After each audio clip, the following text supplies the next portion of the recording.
अनुपले भने जस्तै आफ्नो घरमा त आफ्नो जन्म दिने आमाले बनाएको खानेकुरा त 4 जना छोराछोरी छ भने 3 जना छोराछोरीलाई मात्र मनपर्छ, एकजनालाई मन पर्दैन क्या। धेरै टिकटकमा फेमस भयो है, त्यही भएर मैले पनि यहाँ बुढाको अचार मगाएको थियो। अब म ट्राई गर्छु है।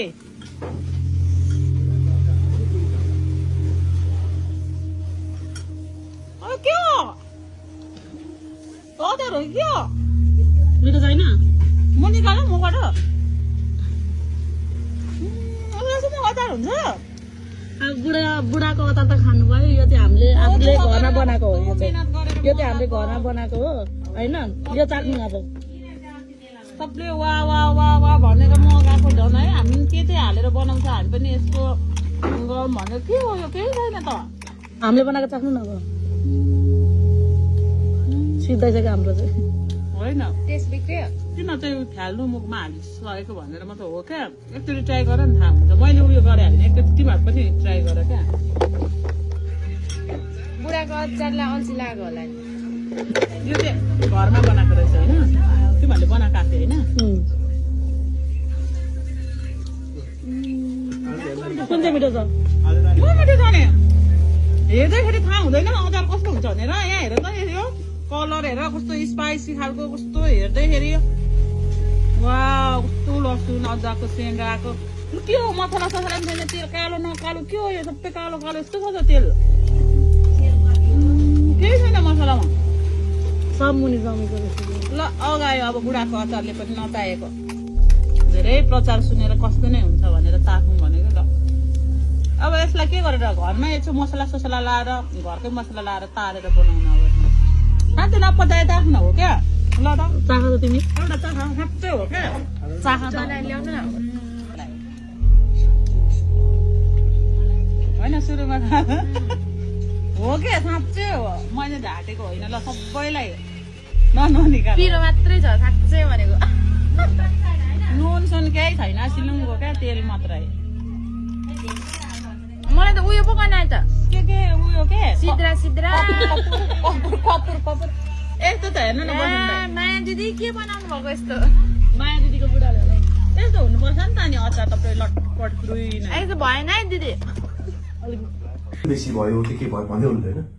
अनि एउटा कुरा तपाईँलाई थाहा छ कि छैन है, तपाईँ नेपालमा हुनुहुन्छ या बाहिर हुनुहुन्छ या जुनै देशमा हुनुहुन्छ, नेपालको मापदण्ड कानुनमा के छ भने फुड ल्याबमा अचारमा, मासुको अचारमा है, सुन्नुहोस् है, मासु यहाँसम्म छ भने तेल यहाँसम्म हुनुपर्छ। यो चाहिँ फुड ल्याबको है, यो चाहिँ सरकारी मापदण्ड हो। किनकि त्यो चाहिँ केमा हुन्छ नि, जुन अचारमा, मासुको अचारमा केमिकल हालेको हुँदैन नि, त्यहाँ जहिले पनि मासु भन्दा 1 इन्च तेल भरेको हुनुपर्छ तलङ्ग। रुल हो यो चाहिँ सरकारको रुल्स हो, नेपालको सरकारको रुल्स हो। यदि प्रत्येक अचार दोकानमा गएर सरकारले चेक गर्नु पर्यो भने त्यहाँ केमिकल युज गरेछ भने तेल चाहिँ मासु भन्दा यति डुबेको हुनु पर्यो।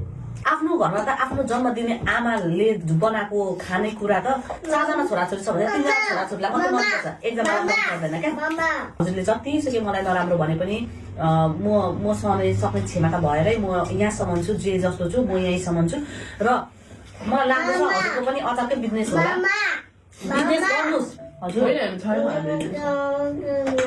दुईटा अचार थियो नि त आफ्नो घरमा बनाएको टेस्ट होला। जो मान्छेले व्यापार गर्छ, बिजनेस गर्छ, फेमिलियर हुन्छ, उहाँले त्यस्तो भन्दैन क्या माया। म कसैको लुटेर खाने मान्छे होइन होइन। त्यही भएर तपाईँले राम्रोले मलाई भन्नुभएको भए मलाई मिठो लागेन, तपाईँको अचार यस्तो भयो, मलाई मिठै लागेन भनेर मलाई मेरो अचार पठाइदिनु भएको भए पनि म हजुरलाई पैसा रिटर्न गरिदिन्थेँ क्या। यस्तो हुन्छ क्या, तपाईँको एकछिनको के अरे लाइक र भ्युजले गर्दाखेरि चाहिँ के अरे नयाँ जुन हाम्रो कस्टमरहरू हुनुहुन्छ नि उहाँहरूलाई चाहिँ अलिकति कन्फ्युज हुन्छ, बा यस्तो पो छ कि भन्ने हुन्छ। त्यही भएर अर्काको पेटमा लाता चाहिँ हाल्न कोसिस नगर्नु होला। किनभने आफूले ट्राई गरेर तपाईँलाई त्यस्तो रिभ्यू दिनुभयो होइन, तपाईँलाई मिठो लागेन, ठिकै छ, तपाईँको टिकटक एकाउन्ट हो, तपाईँले हाल्न पाउनुहुन्छ। तर मैले खाएको एटलिस्ट खानुहोस् त सही, खाएपछि त थाहा हुन्छ। यसो गर्नुभएको छ तपाईँले, यसो यस्तो क्या साथीहरू यस्तो गर्नुभएको छ उहाँले। यसो यहाँ सुन्नु यसो गर्नु, यति हुँदा के चिज थाहा हुन्छ, यसो थाहा हुन्छ, बोलेपछि थाहा हुन्छ। यस्तो हुन्छ क्या खाएको। हजुर अगाडि नै प्रिपेरेसन हुँदो रहेछ भन्ने बुझिन्छ, ठिक छ। हेलो सबैजना, नमस्ते।